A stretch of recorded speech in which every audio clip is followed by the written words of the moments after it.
Coach, hindi ko ma-overcome talaga ang FOMO. Ano bang gagawin natin dyan?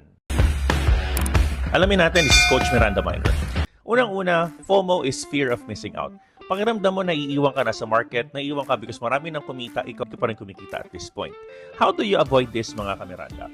Number one is you filter out communities that you join. Number two, you filter out and curate the social media follows that you do.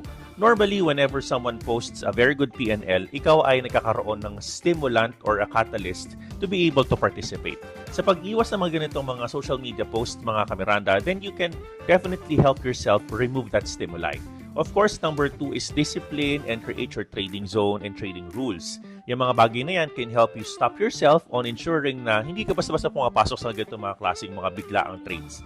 Trading rules, parang batas mo yan. You're going to follow it, and if there is a breaking of the law, then you need to create your own penalty. Yan muna, Kamiranda. I love you.